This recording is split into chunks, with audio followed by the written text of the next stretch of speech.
today is the Steelers' off day in Latrobe as we get ready for the first week of the NFL preseason there in Latrobe. And today I've got my updated Steelers winners and losers list here after a new slate of Steelers practices this week. Before we get into the content today, the Steelers play a football game this week, guys, and I couldn't be more excited. Make sure you guys click that subscribe button if you haven't already, because we're going to be going live on Saturday for that first preseason game versus the Jacksonville Jaguars. And we'll also be live for our live watch parties for every single Steelers game, pre-regular, and hopefully some postseason games this year. So click that subscribe button if you want to join the most interactive Steelers community anywhere on YouTube.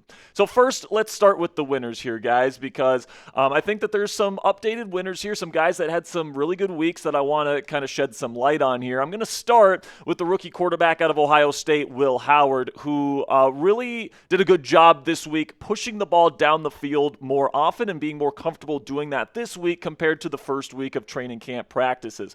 He's developed a really good chemistry with multiple players on the third-team offense, including J.J. Galbraith and Rock Taylor, two guys that we'll be discussing later on in today's show. But Will Howard is somebody that's not making too many mistakes. He's only thrown one interception, and it was a crazy one-handed interception by Sebastian Castro.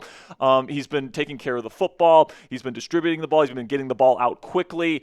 He looks comfortable out there, and for somebody that's essentially going through a redshirt freshman season here in Pittsburgh, he is setting a good foundation for his NFL career to start training camp. Then we'll get into Kenneth Gainwell here, the running back / wide receiver. He's been used in kind of a bunch of different alignments in Arthur Smith's offense throughout the first few weeks of camp, and every single practice it seems like he has a splash play or two, whether that's in the run game or whether that's as a receiver. He's somebody that brings a lot of versatility to the table. They're using him a lot on pre-snap motions as well. With his speed, his ability to catch the football, and his versatility, he's going to be somebody that I think we see more of in the Steelers offense than maybe some are expecting to start the season. Then we'll get to the wide receivers that I think have shown out. We'll start with Scotty Miller, who not only looks thicker than he has in previous seasons, but he's also looking like he's just about as fast as any receiver on the Steelers roster this year, including Calvin Austin III. He has been an awesome deep threat. He tracks the deep ball extremely well. He's had solid hands, and he's made some diving catches for a smaller wide receiver in these practices. So I think Scotty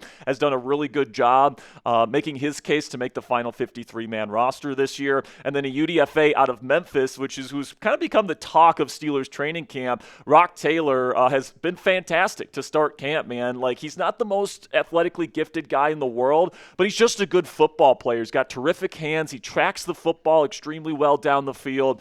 And even though he doesn't have the quickest twitch in the world, he does do a really good job using subtle movements in his route running to be able to get open. And it's really something that's been nice to see. He has been the downfield threat in the Steelers offense through the first 2 weeks of practice, in my opinion. Obviously, he's working with the third-team defense, or third-team offense, going up against the third-team defense, but he has been somebody that's been greatly impressive and somebody I'm definitely going to be keeping my eye on once we get to these preseason games over these next few weeks. So predict it for me down there in the comments section. Will Rock Taylor make the final roster this year? Give me a yes or a no down there in the comments section for today's pin question. YouTube's going to throw you an ad break here in just a couple of seconds, and when that happens, give me a yes or a no down there in the comments.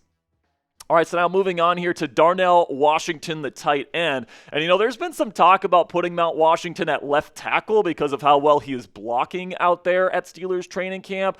But honestly, guys, he has impressed so much as a receiver that I really don't want that to be the case. Could Darnell maybe make the move to offensive tackle? I think he probably could with his functional play strength, but he is also looking extremely athletic. He's catching everything thrown his way. He's making contested catches. He has multiple touchdowns in the goal line periods and during 7 shots. He looks like he's the best version of himself as a Steelers player in his 3-year NFL career to this point. And I can't wait to see what he's going to look like in the Steelers offense, because I think he's one of this team's true mismatch weapons.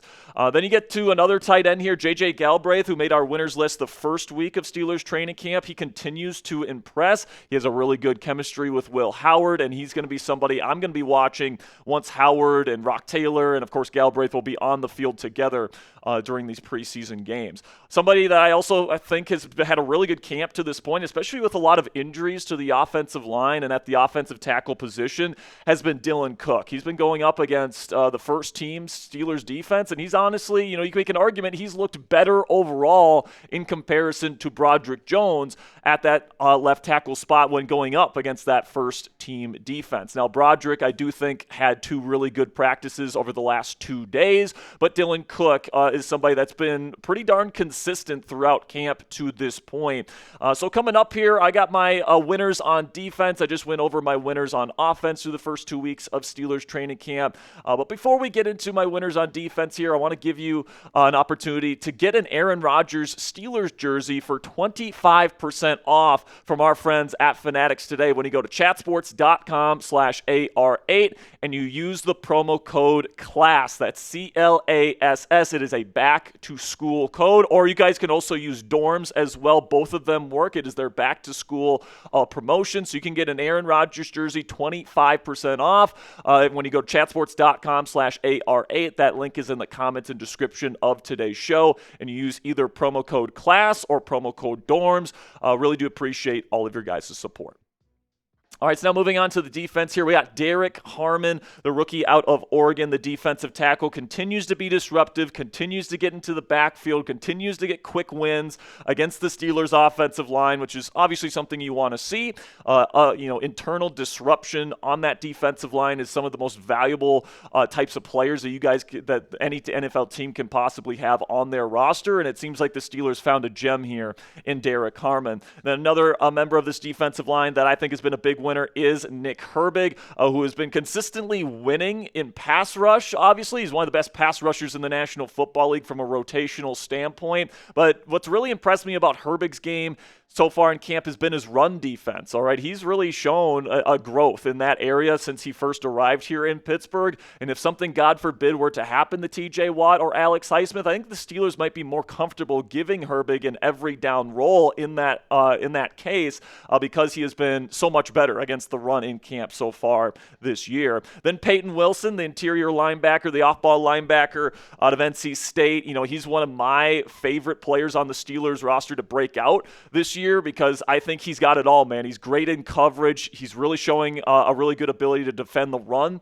this year in camp as well, and he's just got it all as an off-ball linebacker. Patrick Queen actually said it after yesterday's practice that he is just an all-around, do-it-all interior linebacker, and he has been extremely impressive to start camp. Then you get Juan Thornhill, the new free safety here in Pittsburgh, where he just seems like he's making a play on the football every single day. He's looking fast out there. He's an absolute dog competitor, which is exactly what Mike Tomlin loves in his safeties, and you can tell why the Steelers were more comfortable letting go of Minkah Fitzpatrick after they saw what Juan Thornhill was giving them in mandatory minicamp. He has been really, really good to this point, and I think he's going to be just fine as this team's starting free safety heading into the year. But another safety that has really done well for himself here is Chuck Clark, who has made multiple plays on the football himself. He played with the first team defense when Deshaun Elliott had his day off on Saturday, and he looked the part of somebody that could step in if, God forbid, something were to happen to Deshaun Elliott or Juan Thornhill. Chuck Clark has experience playing in the box and playing free safety, and he's looked perfectly fine playing both of those roles to this point in camp. So Chuck Clark has been a winner. And then Jalen Ramsey, another player that is just exceeding expectations, all right? Like, people want to say Jalen's getting older and, he's getting washed and he's not the player that he used to be. I mean, he's looking damn good out there, guys. He's lining up in the nickel, and he's blitzing from the slot. He's lining up outside with Joey Porter Jr. dealing with an injury right now, looking just as good as he ever has out there. He's also playing a little bit at safety. He is the Swiss Army knife in this Steelers defense, and he's going to be all over the place this year. He might be the type of player that can take this Steelers defense from really good to elite, and I can't wait to see what he's going to do in a Steelers uniform this year. Then Joey Porter Jr., I think, has been another winner. Now, he is dealing with a little bit of an injury injury, and he hasn't practiced in the last couple days. But before sitting these last few practices out, he has been having a phenomenal camp. I mean, the big thing with JPJ is that he's not grabbing as much as in previous seasons. Before, he would have all these DPIs and these holding calls. This year, he's just shutting people down in press man coverage, and he is not grabbing down the field. So it seems like Gerald Alexander, the new defensive backs coach here in Pittsburgh, has done a really good job coaching him up, and I'm sure it helps to have Jalen Ramsey and Darius Slay to mentor him as well. Speaking of Slay, he has also had a really good camp, and I had a lot of Steelers fans tell me, man, he's going to be the next Patrick Peterson. He's not going to be any good. He's cooked. He's over 30 years old. Well, guess what, man? He's been locking up Steelers receivers in one-on-one matchups and man coverage all throughout camp. He seems to have a PBU in 7 shots every single day, at least one. He looks like, the Super Bowl champion cornerback that he was last year for the Philadelphia Eagles, and I think he's going to be one of the best, probably number 3 corners in the league this year. Then you got James Pierre, who has really done a good job for himself here, making a case for him to make the final 53-man roster, especially with Corey Trice Jr. going down with a hamstring injury. Right after that, Pierre has a string of practices where he has 3 interceptions in 3 days, and then he's been really good in one-on-ones as well. So James Pierre has been really impressive as well. Now, coming up next year on Steelers Talk, my updated losers list. I've got 10 names of Steelers that need to kind of turn it around here before the start of Week 1. After slow starts to camp thus far. But before we get into those names, make sure you guys click that thumbs up icon if you want to help out our channel today. It really does help us out, guys. When you click that thumbs up icon, it takes a half second of your time to click that button, and that tells the YouTube algorithm that you're enjoying our content and that they should push this video out to other Steelers fans like yourselves. So if you want to help us grow our family here at Steelers Talk, the best way to do that is click that thumbs up icon. All right, so now before we get into my losers list here, a little bit of a disclaimer, which is that it is still early, all right? Especially the offensive players on this list, it is still very early. There's a lot of new pieces. It's a new offense, a new quarterback, new running backs, new wide receivers. It is a brand new offense, essentially, for the Pittsburgh Steelers, outside of the fact that Arthur Smith is returning as offensive coordinator. So, there's still a lot of time to catch up to the defense by the start of Week 1. But with that being said, let's start here with Aaron Rodgers, the starting quarterback, because Rodgers, even though he's had his moments, and I do think he is the best quarterback on this team. Obviously, the arm talent is still there. He's still ripping that thing. He's throwing with sidearm passes, no-look passes. He's had some really impressive moments. It's just the consistency isn't quite there for Rodgers just yet. It seems like every single practice there's at least 2 or 3 misses accuracy-wise down the field from Rodgers, and that can be due to communication issues, a lack of chemistry with his receivers that he hasn't worked with before. It's going to take time to work out these kinks, but Rodgers, to this point, you can tell, is not a finished product in this Steelers offense, and that's going to have to get better before the start of the season for the Pittsburgh Steelers. And then, of course, if Rodgers is struggling with that first-team offense, getting his connection with his receivers, that means some of his receivers on that first-team offense are going to be losers as well. I think the biggest one is probably Roman Wilson. I think Rodgers and Wilson have only connected on like 3 or 4 receptions, period, throughout all of the team periods that have gone on in camp to this point in over 2 weeks, which is just not enough. There's multiple examples of Rodgers trying to throw it to Wilson, and he either gets completely covered up by a corner or Rodgers and Roman are just not on the same page. So the Steelers are really expecting a lot of big things out of Roman this year, and he's going to have to turn it around big time if he's going to fend off the Steelers adding somebody else before the start of the season. Calvin Austin III is somebody that's also had a slower start to camp than I would have liked. He's had his moments. He's had some really great moments in the one-on-ones, and he's still a great route runner. He still has great speed, all of that stuff, but his connection with Rodgers is still a work in progress as well, and he hasn't made as many splash plays as I would have liked. Now, he's sat out the last 2 practices with an undisclosed injury. It seems like he's going to be fine, probably will be practicing tomorrow, but he's somebody that I want to see kick it to another gear as we get closer to the start of the season. And then Robert Woods, with Roman Wilson not particularly playing too well at this point in camp, that gives an opportunity to Robert Woods to show out, and he just really hasn't all that much. He's had a couple of catches each practice, a couple of them from Rodgers, but he certainly doesn't look like a legit number 2 option for this team either.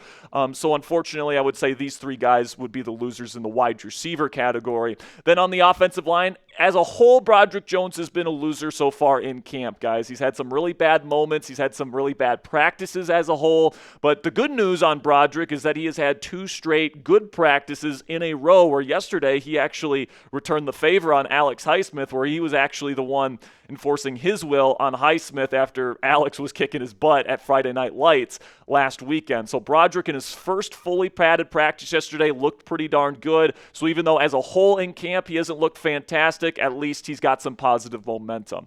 Another tackle that has probably lost out a little bit is Calvin Anderson, who's got an injury that's going to keep him out of practice for a little while here. With Broderick not playing his best, that gives an opportunity to backup offensive linemen to maybe sneak in there and show what they can do. Dylan Cook has certainly risen to the occasion when it comes to that left tackle spot, but Calvin not being able to be on the field certainly makes him a loser at this point in camp. Then Zach Frazier, the center. Now, I think Frazier's perfectly fine as a blocker, right? His blocking ability is not the issue with Frazier, all right? The issue to this point has been the lack of consistency in terms of his snaps, all right? I would say in the 9 practices the Steelers have had in training camp to this point, at least in 7 of them, there's been a bad snap where the ball has hit the ground. For your starting center, that is unacceptable. So even though I think Frazier, when he's snapping the ball correctly, he's probably a top 5 center in the National Football League. You just can't have those snap exchange issues.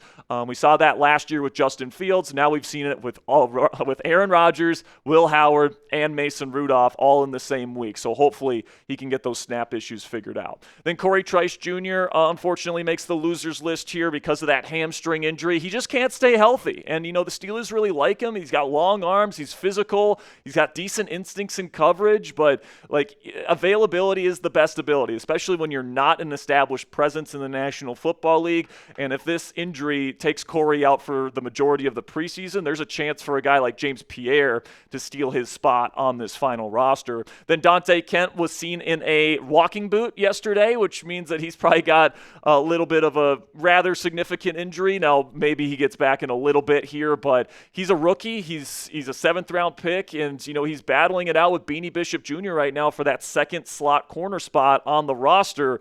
He needs to be out there and he needs to be impressing, and as long as he's in that walking boot, that's not going to be possible. And then Dean Lowry, his season appears to be over after suffering an injury this week.